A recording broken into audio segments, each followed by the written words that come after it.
How many memories can you fit inside your head? What is the storage capacity of the human brain? The best we can do is a rough estimate, but given the number of neurons in the brain involved with memory and the number of different connections a single neuron can make, Paul Reber at Northwestern University estimated that we can store the digital equivalent of about 2.5 petabytes of information. That's the equivalent of recording a TV channel continuously for 300 years. That's a lot of information. That is a lot of information about skills you can do and facts and people you've met, things in the real world. The world is real, right? How do you know? It's a difficult question, but it's not rocket science. Instead, it is asking whether or not rocket scientists even exist in the first place. The theory that the sun moved around the Earth worked great. It predicted that the sun would rise every morning, and it did. It wasn't until later that we realized what we thought was true might not be.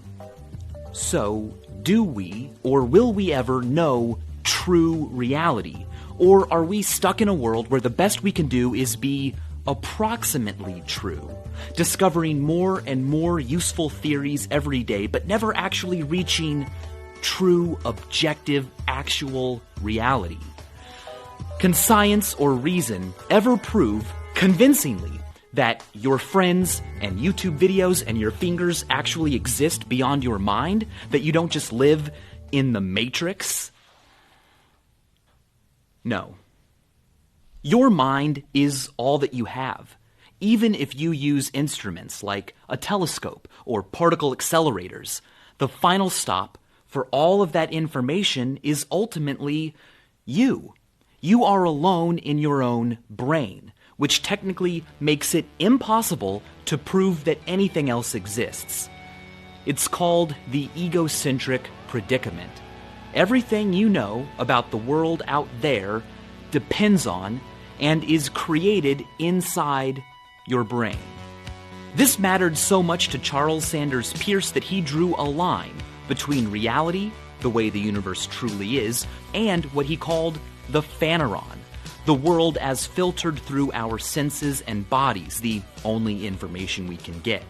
If you want to speak with certainty, you live in, that is, you react to and remember and experience your phaneron, not reality.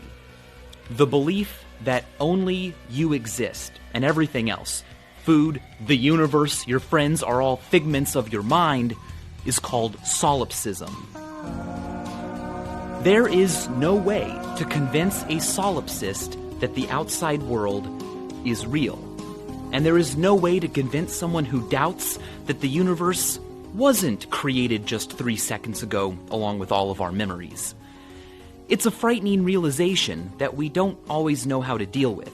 There's even the Matrix defense. In 2002, Tonda Lynn Ansley shot and killed her landlady. She argued that she believed she was in the Matrix, that her crimes weren't real.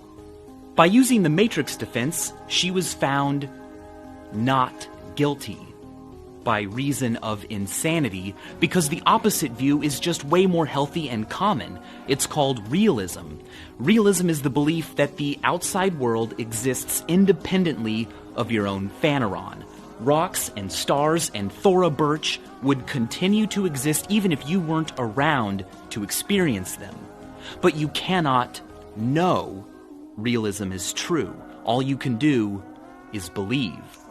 Martin Gardner, a great source for math magic tricks, explained that he is not a solipsist because realism is just way more convenient and healthy, and it works. As to whether it bothered him that he could never know realism was true, he wrote, "If you ask me to tell you anything about the nature of what lies beyond the phaneron, my answer is, how should I know? I am not dismayed by ultimate mysteries. I can no more grasp what is behind such questions as my cat can understand what is behind the clatter I make while I type this paragraph." Humble stuff. What strikes me is the cat. Cats do not understand keyboards, but they know that keyboards are a fun place to be. It's a great way to get the attention of a human. They're warm and exciting, surrounded by noises and flashing lights. Plus, cats love to get their scent on whatever they can, a mark of their existence. We aren't that much different, except instead of keyboards, we have the mysteries of the universe.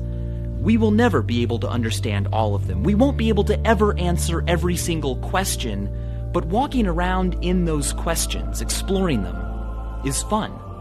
It feels good.